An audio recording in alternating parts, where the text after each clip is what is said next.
Welcome. I'm Pastor David Jansen. I teach the Pathfinders Adult Bible Study class here at Grace Community Bible Church. It starts at 9 a.m. on Sunday morning, and we do it over Zoom. And so this is the introductory video for our lesson on Sunday, this Sunday, June 14th. So the idea is to watch this video before you attend class on Sunday morning. Now, we have been going over the specific mission of Grace Community Bible Church, which is encouraging people to think and to pursue a biblical relationship with Jesus. And we've been working on that first part of the phrase, encouraging people to think. What is that about? How do we do that? And so we have a 5-part series on this. In the first class, we looked at loving God with our mind, which we are commanded to do as part of the greatest command. And so that means we're supposed to be thinking. We are to use this mind that God has given us. In the second class, we looked at asking questions and particularly focused in on Jesus and his use of questions, because he asked questions some 225 times in the Gospels. He engaged with people often with questions. And then this class period, we're going to be talking about listening, a critical part of engaging with people. See, to encourage people to think, we've got to interact with them. And that doesn't mean giving them a lecture on what we think they should know. Rather, it means we need to truly interact, ask questions and listen and hear them and interact with them. And so we're going to focus on listening here in this lesson this Sunday. Now, as all of you probably know, good listening is just simply hard work. You really have to pay attention. And the Bible gives advice on listening. And we see some really good little nuggets in the book of Proverbs. On the handout that I send out with the invitation to Zoom for the meeting, the verse Proverbs 18:13 is listed at the bottom. It says, "He who gives an answer before he hears, it is folly and shame to him."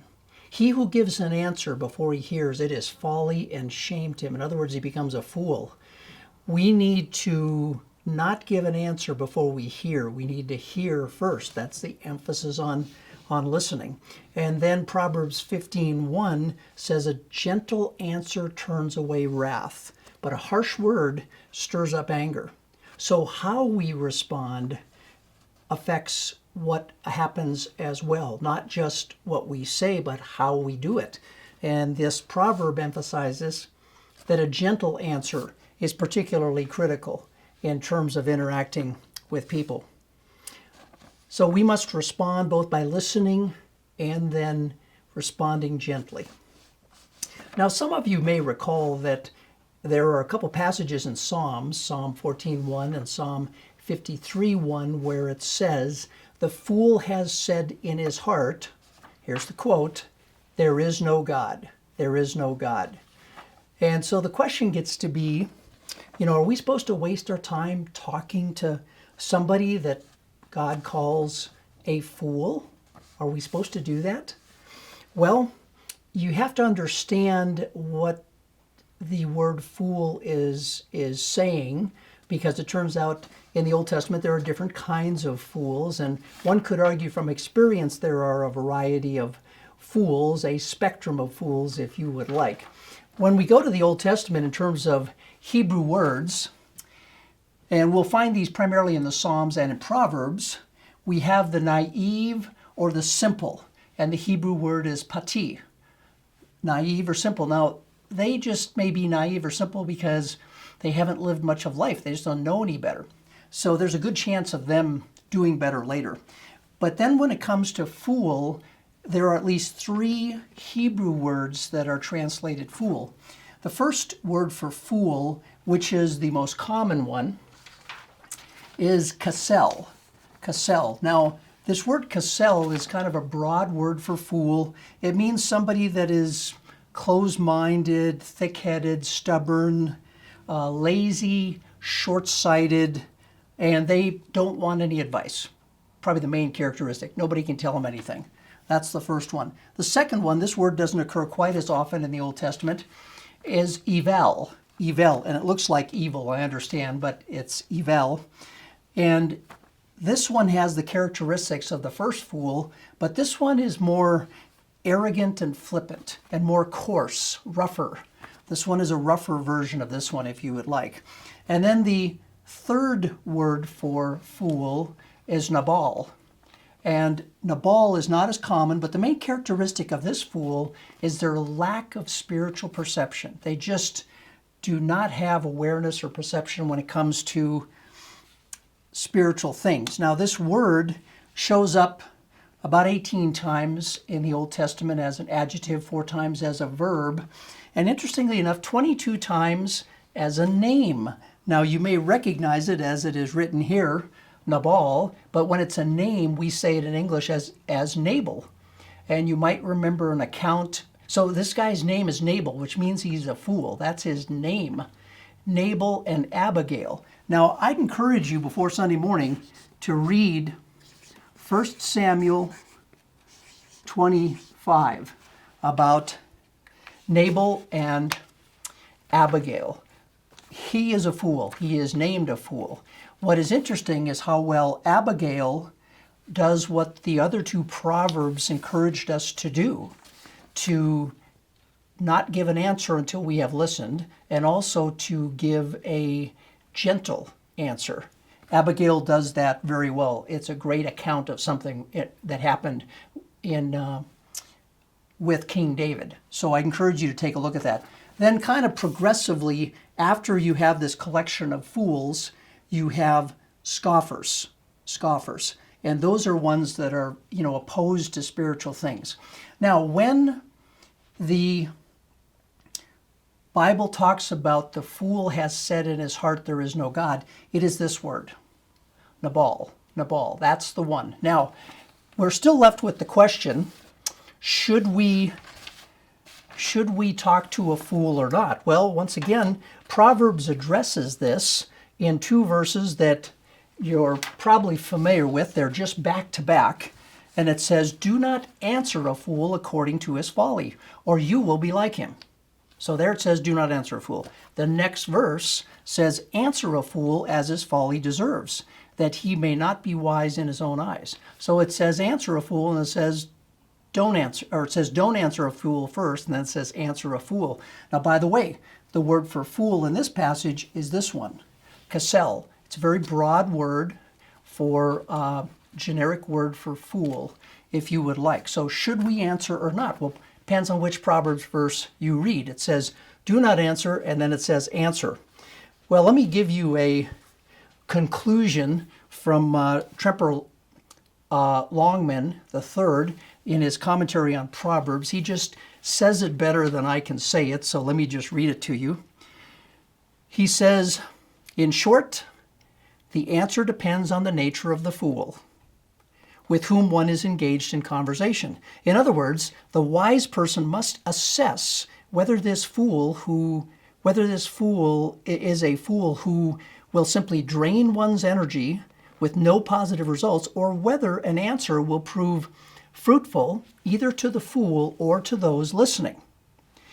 The wise not only know the proverb, but also can read the circumstances and the people with whom they dialogue. So, should we interact with the fool? The answer is, it depends on the fool and the situation. Now,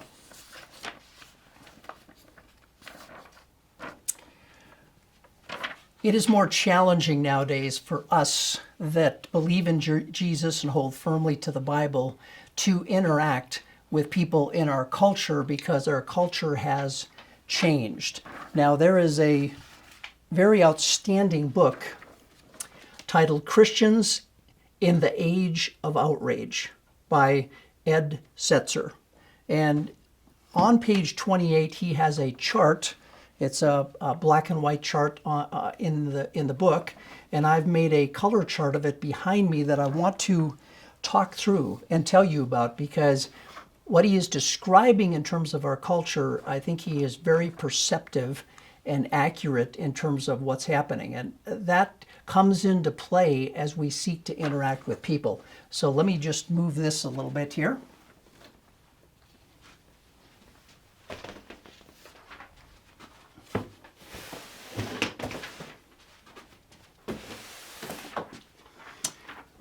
In this diagram, we have the past, we have the present, where we're at right now, and then where we are going in terms of what's happening. Now, in the past, we have, this has been the situation. Now, let me describe for you these various labels. These are like various levels of layers of water flowing, if you'd like. Here's what's happening in terms of the flow of humanity. Now, non-Christians, what's being referred to here, are people that when they do a survey, they'll say they're a none. They don't affiliate with anything, or they affiliate with a religion that's not a Christian religion, one of the other world religions.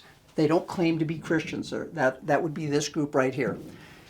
Cultural Christians, these are the ones that, in a survey, for example, they would answer Christian because they kind of equate it with American. They would say, well, I'm not Muslim and I'm not Hindu. I am American, so I'm Christian. Cultural Christians. Now, they don't go to church. They don't have any church affiliation, but almost by default, they consider themselves Christian. But they probably don't know anything about the Bible or anything like that. Now, congregational Christians, these are ones that they do have a church that they affiliate with, and they maybe go at Christmas and Easter. And so they would be ones that are very much uninvolved, but they would say, I go to this church. Now, my two sons, Andrew and Michael, now live in the South, in the Bible Belt, and they refer to this particular group right here. They call them cultural Christians, but they say there's a whole lot of them, that they have an affiliation with some church, but it doesn't affect their lives, and they show up periodically or sometimes. Now, these congregational ones could be regular, but mostly they're just very periodic, a couple times a year. And then you have convictional Christians. These are ones that are involved in a local church regularly. You can count on them being there, and they participate, and what they believe is part of their identity, okay? Now notice I'm describing this, as Ed Setzer does, in terms of involvement. We're not evaluating it in terms of what is their heart condition, do they have eternal life or not. We're talking about their posture or position and involvement in a Christian church. So that's how we're describing these different layers. Now, in the past, what has been the case is our mainstream culture in the United States has included cultural Christians, congregational Christians, convictional Christians, and they pretty much had the same morals and same social standards. And the cultural divide was with the non-Christians that had very different morals and standards. But in our culture, we could talk about God and Jesus and morality, and people kind of tracked. And so this was a good context where we could ask the question, if you were going to die today, do you think you would go to heaven or hell? We could ask that kind of question because most people came from this kind of cultural perspective, Judeo-Christian ethics and consensus. But things are changing. What is happening is congregational and cultural Christians, they are moving into become part of the mainstream culture which is secular. So now things that we used to think were not acceptable, social issues, homosexuality, abortion, a variety of things like that, those are now, the cultural and congregational Christians are now buying into that. And our mainstream culture is becoming secular. And the majority is becoming secular. So now the cultural divide is between those of us who hold strongly to the Bible and people who don't follow what Jesus says. and they just hold to the culture. So this is where the cultural divide is. So as we interact with people, it has become more challenging to do so because they're coming from a secular mindset. So we have to back up in our discussions to find out if they even believe there is a God. And if they do, what kind of God is it? Now, I'm going to reference this chart periodically for next week's lesson as well. I think that he has done an outstanding job summarizing what is happening with our culture. And that's the culture that we live in and that we interact with people. And we're having to change how we're interacting because the cultural divide has switched. We can't assume people's background and knowledge of Christian things. Now, in our class, one of the things that's critically important, especially with people that hold different views, is listening. So we're going to be talking about, I'll be pulling some information from the Lost Art of Listening, this book. It's just a secular book, but rather insightful. You will find in the handout a little inventory on how good of a listener are you. It comes from that book. And then you will find under reflection another series of questions and various ways that people respond. Anyway, I think they're quite helpful, so please complete those before class starts, and then in the class I'll show you what the scaling is. I'll show you what it means, and we will talk about listening. We're going to look at a couple other verses in class having to do with improving our listening skills, because that way we're able to earn the right to engage and in fact encourage people to think. So I hope you can join us on Sunday morning at 9 a.m. If you're not part of the Pathfinders class, you can go to mygrace.us, scroll down to Connect with Us, click that, fill in the blanks and send it. It'll come to me, and then I can turn around on Saturday night or Sunday morning and send you the link to the Zoom online video connection that we'll be using on Sunday morning at 9 a.m. We would love to have you join us. Don't send it to me 9 o'clock on Sunday morning. I will be paying attention to the class and I won't see it. That's happened a couple times already. Anyway, thanks for watching. Hope to see you on Sunday morning.